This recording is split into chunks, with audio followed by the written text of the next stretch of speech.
하나님, 저희들에게 오늘도 건강한 몸으로 하나님의 집에 나와 주님을 찬양하고 경배할 수 있게 하시니 참으로 감사합니다. 우리 주위에 있는 여러 가지 환경과 상황은 폭풍이 치는 어두운 바다처럼 앞이 캄캄해서 나갈 길을 찾을 수가 없습니다. 그러나 저희들은 늘 어떤 상황에서든 우리를 구원해 주신 주님이 함께 하시고 늘 깨어서 지켜주심으로 우리는 두려워할 필요가 없음을 다시 한번 고백합니다. 그리스도 안에 있으면, 주님 안에 있으면 어떤 어려움과 고난과 환난도 우리는 늘 능히 이길 수 있습니다. 오늘도 이 믿음으로 함께 모여 주님을 예배합니다. 함께 모인 이 회중을 주님께서 주장하시고 또 주님께서 필요한 그 은혜를 우리에게 충만히 허락해 주시기를 원합니다. 말씀을 저희들이 살펴볼 때 이 세상을 살아갈 때 필요한 지혜가 우리 마음속에 새겨지게 해 주길 원합니다. 세상의 지혜와 세상의 사상과 철학으로는 결코 이 세상을 이길 수가 없습니다. 하나님의 그 말씀에 그 지혜로 저희들을 충만히 무장시켜 주옵소서. 거룩하신 예수님의 이름으로 기도합니다. 아멘. 자, 찬송은 한 장만 하겠습니다.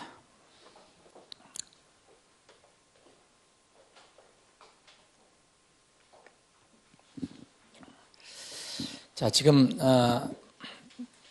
우리가 대언 혹은 예언을 어떻게 우리가 이해할 것인가, 그것을 지금 살펴보고 있습니다. 지난주에는 그 원근법 이라고도 하고 투시법이라고도 하는 거, 성경에서 구약에 있는 대언자들이 하나님 감동을 받아서 무엇을 기록했을 때, 예언을 했을 때, 대언을 해놓았을 때 그 시점에서 그 산 봉우리들만 많이 본다.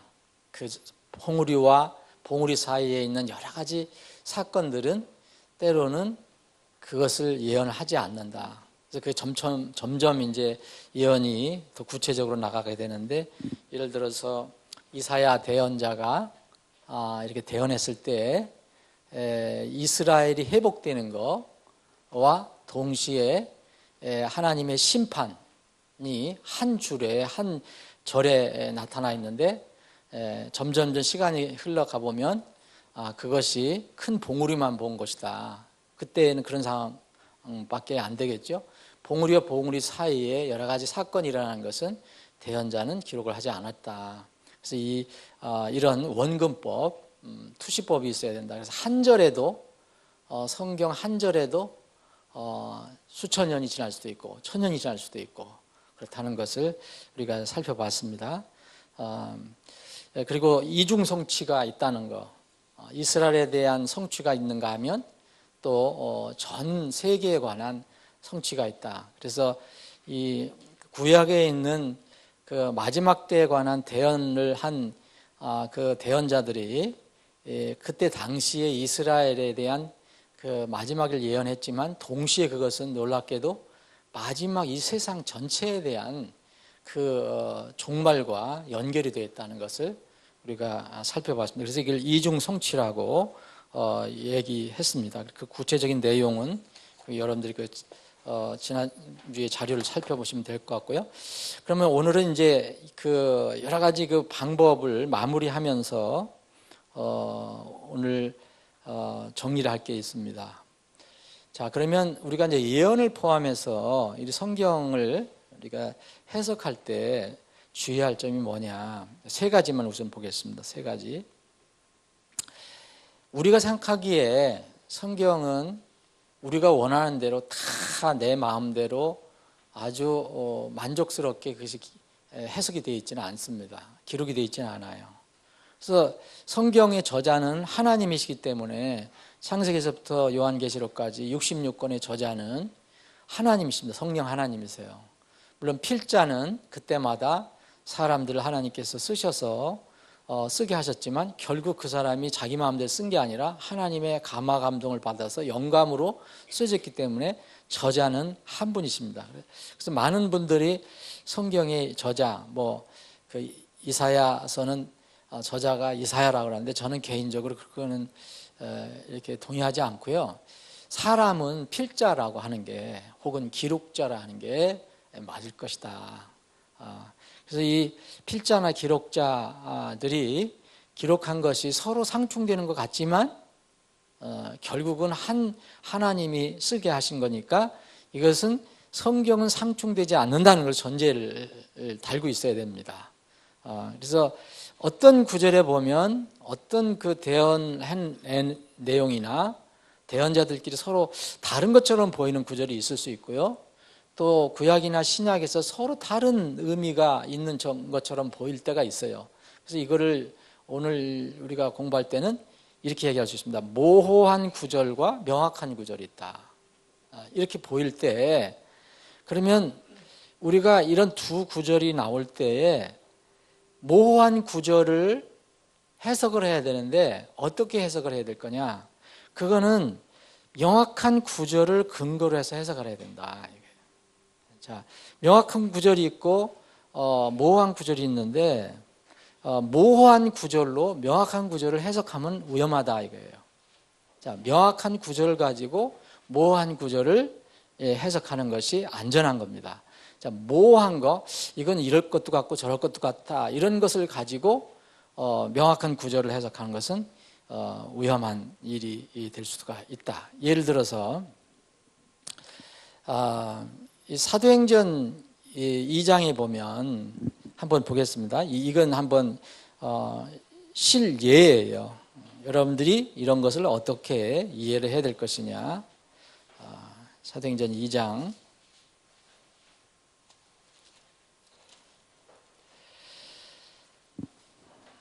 38절에 보면 이제 오순절 사건이 일어났을 때 베드로가 거기에 모여있는 사람들에게 주로 유대인입니다. 유대인들 각 지방에서 각국에서 모여있는 유대인들이 모여있는 곳에서 말씀을 선포하죠. 복음을 선포합니다. 예수 그리스도를 선포합니다. 그래서 38절에 보면 이에 베드로가 그들에게 이르되 회개하고 너희 각 사람이 예수 그리스도의 이름으로 침례를 받고 죄들의 사면을 얻으라. 그리하면 너희가 성령님을 선물로 받으리니 이 약속은 너희와 너희 자녀와 멀리 떨어져 있는 모든 사람 곧 주 우리 하나님께서 부르실 모든 사람을 향한 것이니라. 이제 복음을 선포하는데요. 너희들 유대인들뿐만 아니라 모든 사람들에게 이 말씀이 선포된다. 그랬어요. 그런데 여기에 38절에 보면 회개하는 거, 그 다음에 예수 그리스도 이름으로 침례를 받으면 죄들의 사면을 얻을 것이다 라고 선포합니다. 자, 그래서 이런 구절을 가지고 지금 현대에도 이런 구절에 집착을 해갖고 교리가 생겨나서 또 교단도 생겨났어요. 그리스도의 교회, Church of Christ라는 그 그리스도의 교회라는 것은 그 교회는 이것을 믿습니다. 그러니까 믿고 회개하는 것뿐만 아니라 그 사람이 실제로 침례를 받아야 구원을 받는 것이다, 사면을 받는 것이다라고 주장을 합니다. 그래서 이것을 현대 신학적인 용어로는 세례 중생 그렇게 얘기하죠. 세례 중생. 혹은 침례를 하는 사람들은 침례 중생. 이게 뭐냐면 중생은 거듭남은 이 세례를 받아야 혹은 침례를 받아야 완성이 된다. 그렇게 얘기하는 겁니다. 그러니까 이제 그 믿음, 회개 플러스 이 침례 행위 혹은 세례 행위를 해야지 죄가 사면이 된다라고 이야기하는 겁니다. 바로 이런 구절을 가지고 이야기를 해요. 그러면 이제 성경이 사도행전의 그 필자는 누가입니다. 그죠? 누가가 기록을 했어요. 그럼 누가복음 기록자도 그 누가예요. 그런데 이 저자는 누구라 그랬습니까? 원 저자는 하나님이에요. 그럼 사도행전도 기록하게 하셨고 누가복음도 기록하게 하셨는데 누가가 근데 누가복음과 이 사도행전에 있는 말씀이 서로 다른 것처럼 보일 수가 있어요. 그러면 누가가 얘기한 것은 오직 은혜예요. 그죠? 은혜. 예수님 믿고 구원받는 걸로 얘기해요. 근데 이거는 왜 또 회개하고 또 침례를 받아야 침례를 받고 제들이 삶을 얻으라라고 얘기하느냐. 그래서 그러면 성경 전체에서 우리가 배운 것은 아주 명확하게 드러나는 것들이 곳곳에 많이 있는데 우리는 행위로는 조금 더 중요하게 나갈 수가 없다라고 우리가 배웠잖아요. 그러니까 성경이 그렇게 말하고 있고요. 그럼 이런 구절을 어떻게 이해해야 될 것이냐 이거예요. 사실 이런 구절은 어떤 면은 모호한 구절이래요. 근데 이 구절을 들고서 성경 전체에 있는 그 명확한 구절을 해석하려고 하면 안 된다는 거죠. 무슨 얘기인지 여러분들 아시죠? 이미 자 에베소서 바울 사도가 쓴 에베소 2장 이런 잘 아시는 8절 보겠습니다. 너희가 믿음을 통해 은혜로 구원을 받았나니. 자, 믿음을 통해 은혜로 구원을 받았다 선언합니다. 그래서 이것은 이제 명확하게 해주기 위해서 그것은 너희 자신에게서 난 것이 아니요 하나님의 선물이니라. 행위에서 난 것이 아니니 이것은 아무도 자랑하지 못하게 하려 함이라. 아무도 자랑하지 못하게 하나님의 은혜로 믿음을 통해서만 구원을 받게 이렇게 하셨다는 거예요. 이건 하나님이 만들어 놓으셨대요. 근데 사도행전 2장 같은 건 잘못 이해를 하면 내가 침례를 받아서 내가 세례를 받아서 내가 완전히 죄사함에 완성이 됐다라고 주장을 할 수가 있는데 여기서는 에베소 2장에는 아무도 자랑하지 못하게 행위에서 난 것이 아니고 하나님 은혜로 됐다고 얘기하잖아요. 이건 너무 명확하잖아요. 이런 것들이 성경에 여러 군데 나와 있잖아요. 로마서 같으면 전체가 다 그런 거고 히브리서도 다 그런 거고 뭐 요한복음도 그런 거고 뭐 다 그렇습니다. 근데 요거 한 구절을 가지고 이거 사실은 모호한 구절로도 얘기할 수 있는 건데 이 구절 가지고 교리를 세우면 안 된다는 거죠. 그럼 이거는 뭐냐 제가 한번 설명을 드렸을 건데 사도행전 2장 같은 경우는 이때 당시에 오순절 사건이 일어났을 때 거기에 모인 사람들이 다 유대인이었어요. 각국의 이렇게 우리나라 지금 같은 교포 같은 거죠. 제일교포, 재미교포, 오스트레일리아 사는 그 호주 교포 이런 사람들이 명절이 돼서 다 모인 거죠. 서울에 예루살렘에 다 모였어요. 그 오순절 날. 그 각국의 사람들이 다 모였어요. 근데 이 사람들이 특징이 뭐냐? 당시 특징이 뭐냐면 예수 그리스도를 부인하는 사람들이에요. 근데 이 사람들이 다 유대인들이기 때문에 다 구약은 믿는단 말이에요. 자기들이 말하는 여호와 하나님은 믿는데 여호와 하나님께서 보내주신 유일한 구원자 예수 그리스도를 믿질 않아요. 그게 여러분들 그 사복음서에서 늘 주님과 그 하나님을 믿는다고 하는 그 종교를 가지고 있던 그 바리새인들이나 이 사두개인들하고 부딪히는 거, 이 제사장들이나 서기관들하고 장로들하고 부딪히는 게 그거였잖아요. 그들이 전혀 하나님을 안 믿는 사람이 아닌데 하나님 믿는데 예수 그리스도 하나님이 한 분이라는 거, 그래서 하나님께서 예수 그리스도를 그리스도로 보냈다는 것을 믿지 않거든요. 근데 그리스도를 통하지 않고는 아버지께 갈 수가 없어요. 절대 갈 수가 없잖아요. 근데 이 사람들이 그러니까 그리스도를 통하지 않고서 가려고 그러니까 늘 구원을 못 받는 거죠. 그래서 여기에 보면 뭐라냐면 여기에 사도행전 2장에 보면 여기 36절에 보면 그런즉 이스라엘의 온 집이 확실히 알지니 너희가 십자가에 못 박은 그 동일한 예수님을 하나님께서 주와 그리스도로 삼으셨느니라. 이게 핵심이에요. 이 사람들에게 복음은 지금 전해주는 것은 이 사람은 이방인들이 아니에요. 하나님을 어느 정도 안다고 하는 사람들이에요.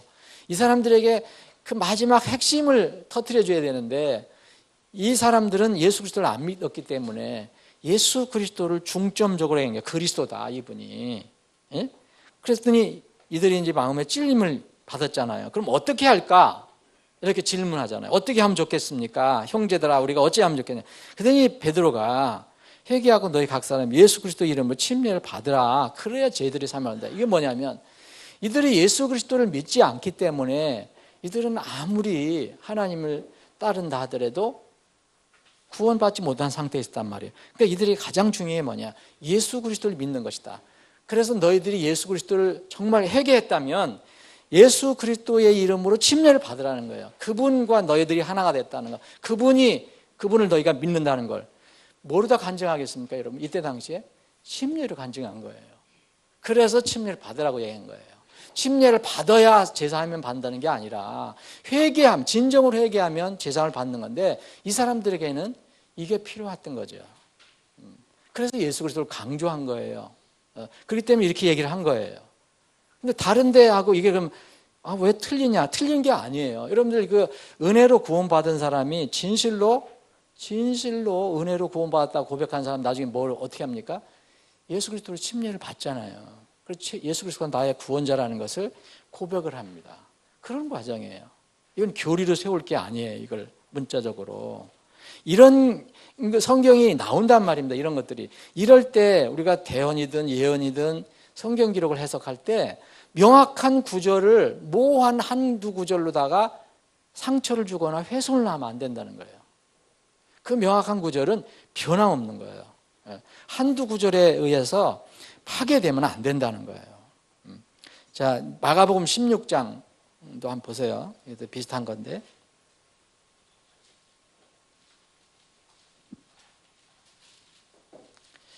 16장 15절. 그분께서 그들에게 이르시되 너희는 온 세상에 가서 모든 피조물에게 복음을 선포하라. 복음을 선포하라 했습니다.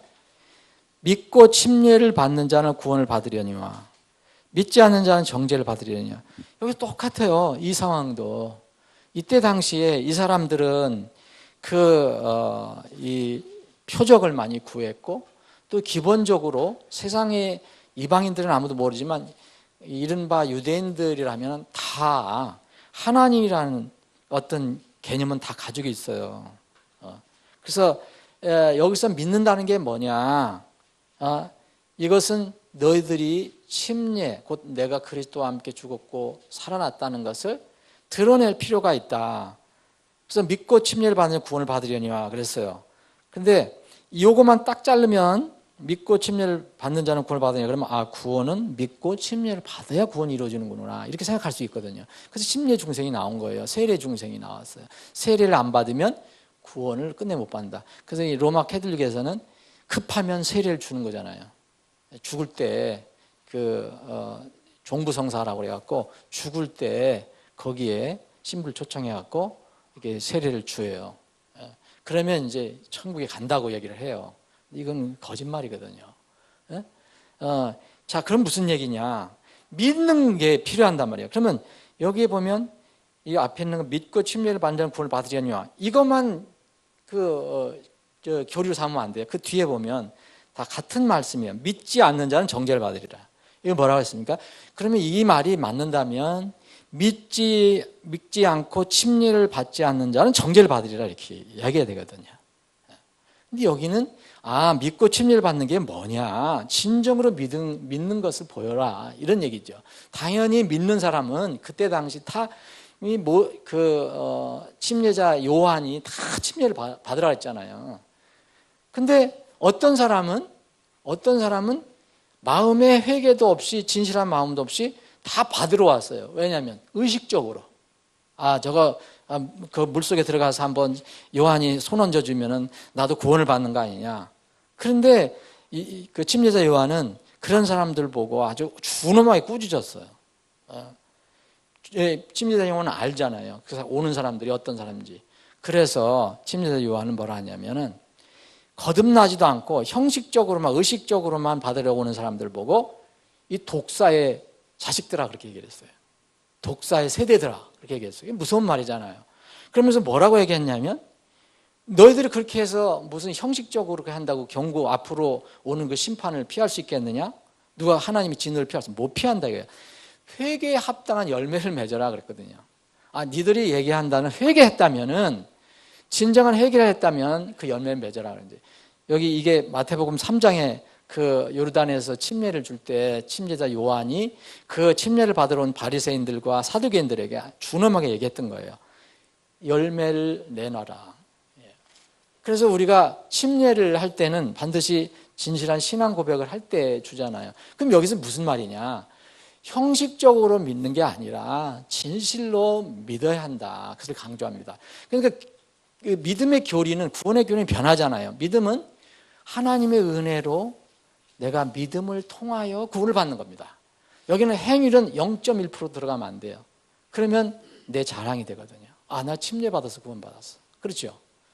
그래서 하나님은 아주 못을 박았던 이 에베소 2장 8절 9절에 보면 하나님이 아주 사람들이 자랑하지 못하게 하기 위해서 행위로 구원 못 받게 아주 은혜로 믿음으로 구원받게 정해놓으셨단 말입니다. 이런 것들을 성경에서 보면 상당히 전에도 우리가 이제 그 성경의 그 난제를 거의 한 6개월 이상, 1년 이상 배웠나요? 그 난제를 보면 이거 진짜 이게 이해가 안 되는 게 많아요. 우리 말로 보면. 근데 그거 한 가지만 가지고 교리를 만들어 놓으면 안 된다는 거죠. 성경 전체에 가장 중요한 진리가 뭔가를 이렇게 살펴봐라. 그래서 대언과 예언을 우리가 해석할 때 아주 중요한 것은 모호한 구절을 교리화시키지 말라는 거예요.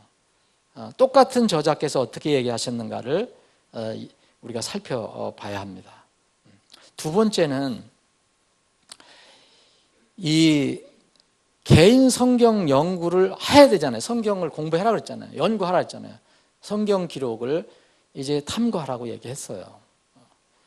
이 성경 연구를 하는 것은 우리에게 당연히 주어진 거예요.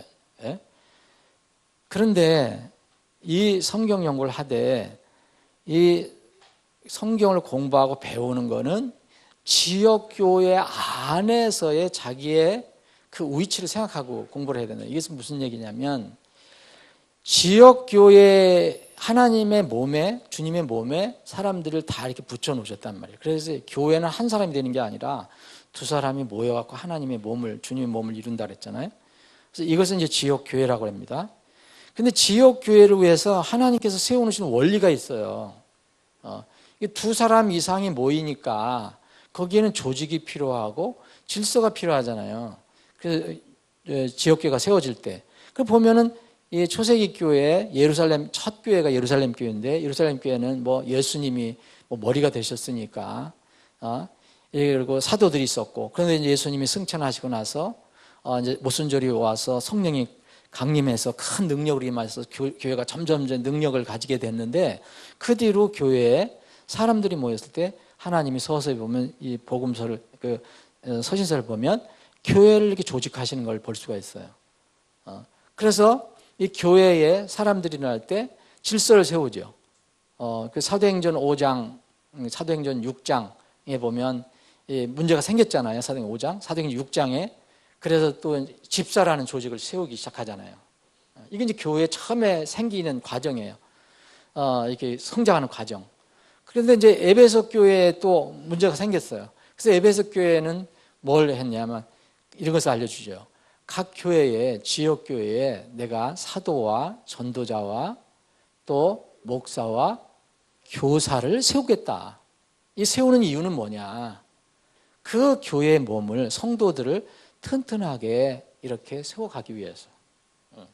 그 사람의 어떤 그 사도나 전도자나 무슨 대언자나 무슨 그 목사나 교사의 생계를 위해서 그러는 게 아니라 그 교회의 몸을 위해서, 그 성도들을 위해서 이렇게 세운다 그랬어요. 이게 지역교회예요. 그리고 에베소 교회에 그 어떤 목회자들이 세워졌어요. 예루살렘 교회는 누가 목회자인지 여러분들 아시죠? 그때는 사도들이, 대단한 사도들이 많이 있었는데, 그래도 거기 목회자가 누구였는지 아시죠? 야고보였어요, 야고보. 어떻게 야고보가 목회자가 됐냐? 그건 모르겠어요. 교회에서 이렇게 세워졌으니까 그런 거지. 예? 거기 베드로, 뭐 이런 대단한 사람들, 사도 요한 이런 사람들이 다 거기 있었지만 그들이 목사가 아니었어요. 사도행전 15장을 보세요. 마지막에 결론 내린 거는 야고보가 내립니다. 야고보. 하나님께서 그렇게 쓰신 거예요. 그런 직분으로. 그래서 지역교회의 목사와 성경교사의 도움을 받는 것이 필요하다는 거예요. 그래서 그 교회를 그렇게 세워주신 거예요. 에베소 4장에 보면 교회 세우신 목적을 나와요. 그 기록이 되어 있어요. 그 사도들 그리고 목사와 교사들을 세운 것. 그러면 그 에베소 교회는 그때 세워져 있는 그런 사도들, 지금은 사도들이 없지만 목회자와 목사와 교사가 그 교회의 성도들을 이제 케어해주고 이끌어주고 가르쳐주고 도와주고 섬기고 하는 그런 역할을 하는 거죠. 근데 이거를 넘으면 좀 곤란하다는 거예요. 이걸 넘으면. 그래서 그때 당시에는 이런 것이 없었어요. 이런 것이 없었는데 요새는 인터넷 시대라 뭐 집에서도 예배를 드린다고 그러잖아요. 집에서 인터넷 교회가 많이 있어요. 이거는 전혀 성경하고는 상관이 없는 거예요. 그 단순한 지식을 배우는 게 아니라 하나님을 섬기는 건데, 함께 모여서 그것은 있을 수 없는 건데, 이런 것 때문에 이 지역교회에 하나님께 세워주신 그런 일들이 무너지기 시작하는 거죠, 요새는. 그래서 에베소 교회에 세워진 목사와 교사는 다른 교회에 우선 저 안디옥 교회에 가서 할 필요도 없고 거기에 또 무슨 성도들을 케어할 필요도 없는 거고, 또 안디옥 교회에 있는 사람들이 에베소 교회에 그 가르침을 받을 필요도 없는 거고, 그렇게 되어 있어요. 근데 요새는 각 교회에 자기가 소속되어 있으면서도 전부 안테나를 달리 달아갖고 그런 데서 배운단 말이에요. 그래서 이단이 많이 들어오는 거예요. 이 이론이 얼마나 많은지 몰라요.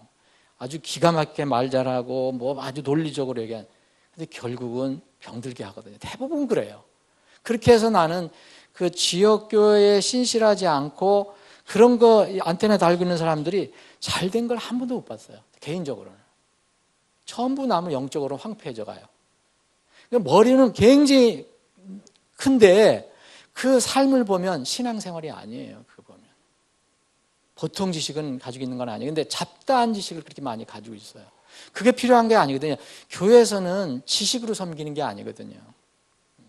성령의 감동과 하나님께서 주신 사랑으로 섬기는 건데 그걸 못해요. 그래서 개인 성경 연구하는 거 많이 하세요. 해야 되는데 그 지역교회에 하나님께서 주신 은혜, 내가 이 지역교회에 속했다면 이 지역교회에 하나님께서 주신 분량이 있어요. 그리고 내가 뭐 저기 강석교회 소속이다. 그럼 강석교회에 소속된 사람들의 거기에서 주님께서 주신 게 있단 말입니다. 요한계시록에 2장 3장에 보면 소아시아 7교회가 나와요. 7교회. 에베소 교회에서부터 마지막 라오디게아 교회까지 나오는데 이 교회는 각자 그 교회에 관한 책임을 얘기해 주고 있어요. 그리고 그 교회의 책임자, 꼭 천사로 말한 것은 목사예요. 대언자. 이 사람들에게 책임을 물어요. 절대 다른 교회에 있는 사람들의 문제를 얘기하지 않아요. 예수님은 그 교회는 그 교회에 책임을 묻고 그 교회의 문제를 제기를 해요. 그래서 로컬 처치예요. 지역교회. 우리가 다른 교회하고 연합도 하고 교류도 하고 뭐 하지만 제가 여러분들을 이렇게 케어를 하고 여러분들을 위해서 기도하지, 제가 저쪽 강석교회에 있는 성도들을 위해서 밤낮으로 기도하거나 내가 몸 살라가서 그들이 어떻게 될까 걱정하지 않아요. 저는 사실은. 왜냐하면 거기에 있는 그 사역자를 주님께서 세우셨기 때문에. 그래서 그 원리가 성경에 있는데 이런 원리를 이해하지 못하고 성경을 이해하려면요, 온갖 잡다한 것들을 다 받아들일 수가 있어요. 위험한 것입니다. 최근에 우리가 이런 원리에 신실하지 못했기 때문에 그런 아픔 결과도 얻은 거예요.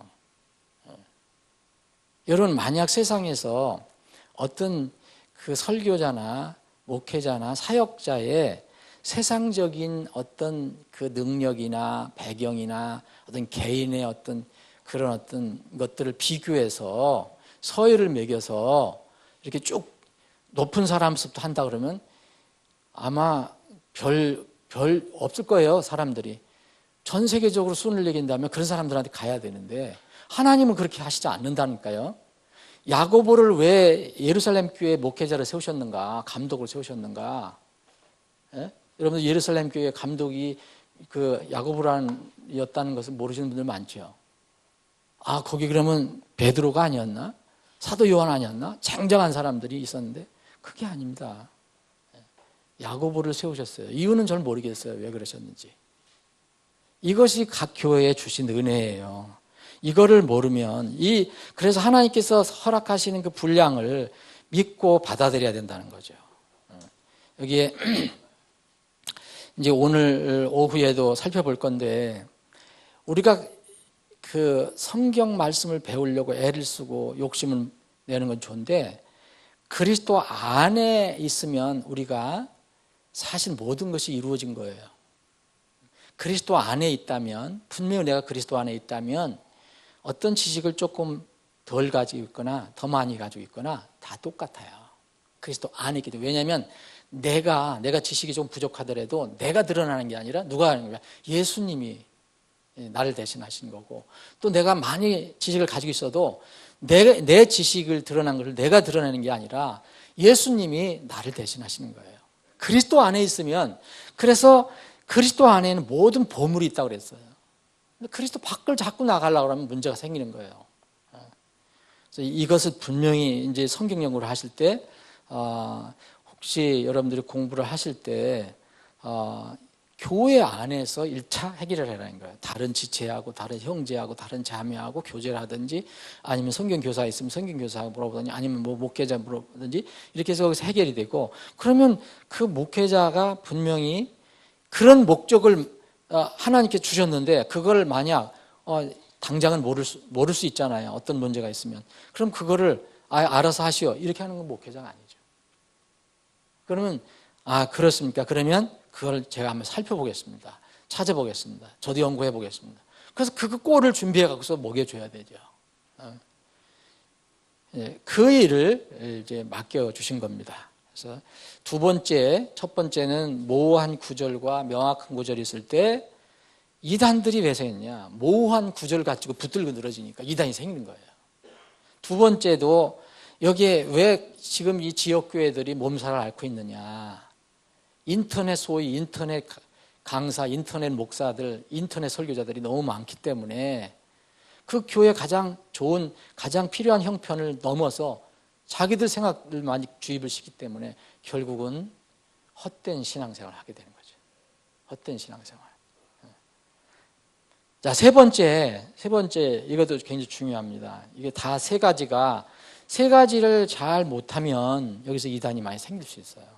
세 번째는 그 성경 기록이, 여러분 이 성경 66권이 기록이 되어 있는데, 창세기부터 요한계시록까지 이 많은 내용이 엄청난 내용이에요. 여러분들, 저는 죽을 때까지도 다 성경을 이해를 못할 것 같아요. 다 공부 못할 것 같아요. 제가 십수 번을 읽어봤는데지만 이거 읽으면 내가 언제 읽었었나 이거? 오늘 아침에도 제가 이 구약을 몇 개 읽어봤는데 내가 이거 언제 읽었었나? 그러면서 내가 밑줄을 안 쳤으면 이거 생전 안 읽은 것 같처럼 보인단 말입니다. 예? 그렇게 성경은 오묘하고 방대해요. 그래서 그렇지만 이 성경의 모든 것을, 내가 원하는 모든 것들이 다 기록되어 있는 거 아니에요. 여러분, 어떤 분이 얘기하죠. 성경에 담배 피우지 말라는 게 어디 있냐고 찾아달라요. 없어요, 성경에. 그리고 성경에 마약 먹지 말라는 거 있어요. 그럼 마약 먹지 말라고 안 했으면 마약 먹으려면 먹으라고요. 그건 자유예요. 그렇게까지 얘기하는지 아는 거예요. 이건 원리를 얘기해놨어요. 너희가 먹든지 마시든지 무엇을 하든지 하나님 영광을 위하라. 담배 피우는 거, 마약하는 거 하나님께 영광이 된다고 생각하면 피우고 마시면 돼요. 먹으면 돼요. 절대 양심상으로 그렇게 안 되거든요. 원리예요. 물론 술을 먹지 말라는 나오죠. 술 취하지 말라 나오죠. 예? 그래도 뭐 취하는 사람도 있는데 근데 그 성경 기록, 이렇게 방대하지만 성경 기록이 계시하지 않는 게 있어요. 그리고 절대 침묵을 하는 게 있단 말입니다. 이런 거에 관해서 자꾸 거기에 파고들거나 내 생각에 자의적으로 추론을 하거나 상상을 하면 분명히 위험이 따라와요. 지금 우리가 이번에 최근에 어려움 겪은 것도 사실 이런 거예요. 성경이 침묵하는 것은 우리도 침묵해야 합니다. 아니 하나님이 침묵하시는데 우리가 뭘 잘났다고 그 하나님이 말씀 안 하시는 거 가지고 내 머리로다가 막 쥐어짜서 이렇다니 저렇다니. 근데 그런 사람이 얘기하는 건 또 하나 동일하게 맞는 거 하나도 없어요. 다 사람마다 틀려요. 제가 누누이 말씀드렸잖아요. 이단이 어디서 제일 많이 나오냐? 창세기에서. 창세기 1, 2, 3장에서. 왜냐하면 신비롭잖아요. 그게 뭐 세상이 시작된 거고 거기에 아담과 하와가 만들어지고 근데 거기 뱀이 나타나고 또 죄가 들어오고 도대체 선악지식의 나무의 열매가 뭐고 뭐 상상하기 참 좋잖아요. 그럼 누구예요? 누구예요? 해리포터 쓴 사람 그런 사람 들여다보면 얼마나 상상할 게 많이 나오겠습니까? 빗자를 타고 날아다니고 뭐 별게 다 나올 거 아니에요. 그렇게 하지 말라는 거예요. 그건 소설이에요. 그러니까 하나님이 말씀하신 것만 받아들이면 됩니다. 사람이 자의적으로 추론하는 것은 굉장히 위험하다. 그래서 성경이 침묵하는 것은 성경신자도 침묵해야 된다. 이게 성경신자예요. 만약 침묵 안 하면은요, 그 성경을 믿지 않는 사람입니다. 우리가 신명기 29장 29절 얘기했잖아요. 계시에게 주신 것은 우리를 위해 하신 것이고 비밀은 계시 안 하신 거 하나님 것이다 는 거예요. 그것을 안 지키면 안 됩니다. 그리고 로마서 11장에 보면 33, 34절 우리가 어떻게 하나님의 그 높으신 놀라운 뜻과 계획과 이런 것을 어떻게 다 알 수 있어요? 피조물이 더구나 죄로다가 이제 오염된 이 피조물이 어떻게 거룩하신 하나님의 뜻을 다 이해한다고 얘기할 수 있어요? 사도 바울처럼 여러분 대단한 사람이 있습니까? 사도 바울은 여러분 안 가본 3층 천국도 구경하고 왔어요. 그런데 사도 바울이 손을 들었어요. 뭐에 손을 들었냐면 이스라엘과 이방인의 관계, 교회의 관계도 자기는 잘 이해를 못하겠다는 거예요. 하나님이 정해놓으셨으니까. 진리는 알지만 왜 이렇게 하셨는가? 하나님의 그 놀라우신 뜻을 잘 모르겠다는 거예요. 그래서 항복하잖아요. 그 로마서 11장 뒤에 부분에 있는 겁니다. 그게. 그래서 하나님의 권위를 넘어가서 무엇을 추측하거나 상상하거나 단정해서 이론을 세우면 신성 모독이 되는 겁니다. 결국 이단이 돼요. 이제 그거 지금 제가 자료를 마지막으로 이렇게 정리를 하고 있는데 창세기에 보면 여러분 그 선악지식의 나무의 열매가 나오고 또 생명나무의 열매가 나오잖아요. 그걸 그대로 믿으신데요. 그 이전 거를 자꾸 들어가서 하나님 얘기하지 않은 것을 갖다가 자꾸 거기서 뭘 찾아내려고 하면 안 된단 말입니다. 그래서 이단이 생기는 거잖아요. 결국은 뭐 하나님이 뭐 그게 뭐 생명나무가 그게 바로 예수 그리스도였는데 그거를 따먹어야지 내가 생명을 얻는데 그거 따먹지 않고 선악지식의 열매 따먹기 때문에 뭐가 됐고 왜 선악지식의 그 생명나무는 나무라고 그랬는데 무슨 그게 왜 예수 그리스도입니까? 그렇게 뭐 이해를 하려고 하면 그건 모르지만 이런 상상 그리고 하나님이 죽으신다 사람이 죽도록 만드시 않은 하나님께서 이렇게 죄 때문에 너희는 죽을 것이다. 내가 내 말을 거역하면 너는 흙으로 돌아갈 것이다. 그래서 그렇게 선언하신 것도 너는 흙으로 돌아갈 것이다는 죄를 짓고 난 뒤에 너는 이게 흙으로 돌아갈 것이다 선언하셨거든요. 근데 이런 것을 여러 가지 생각해서 이게 뭐 하나님께서 사람의 몸은 죽도록 창조를 해놓으셨고 또 영은 죄에 의해서 죽게 하셨고 이런 여러 상상 자기가 이제 신약에서 믿는 어떤 것들을 뒷받침하기 위해서 만들어 놓은 거거든요. 다 그리스도가 사람이 그리스도가 된다. 결국은 그리스도가 된다. 예수를 믿으면 그리스도가 된다. 이런 것을 뒷받침하기 위해서 만들어 놨더라고요. 제가 요새 그걸 보니까 다 연결이 돼 있어요. 이건 상상이에요. 자, 다시 한번 말씀드립니다. 성경은요 말한 것만 얘기해야 돼요. 자, 마지막 때 지금 왜 이단들이 많이 생기죠? 마지막 때 이단들 전부 이 마지막에 대해서 주님이 오실 거에 관심 갖는 게 참 좋은 겁니다. 사모하라고 했으니까 그날 기다리라고 했으니까. 그런데 주님께서 뭐라 하시냐면 재림의 때와 날은 너희들 소관이 아니다. 이건 하나님의 권능 안에 두었다. 너희들은 그거 알 바가 아니다라고 얘기했어요. 그럼 여러분 우리는 그걸 그냥 순종해야 돼요. 그런데 그거에 불구하고 뭐 예수님이 어떻게 해서 몇 년 이러니까 이단이 생기는 거예요. 시한부 종말론 이단들이 바로 여기서 생기는 거예요. 하나님이 하지 말라는 거, 이 침묵하시는 걸 가지고 계속 인간적인 그 깨루다가 만들어내려고 하는 거.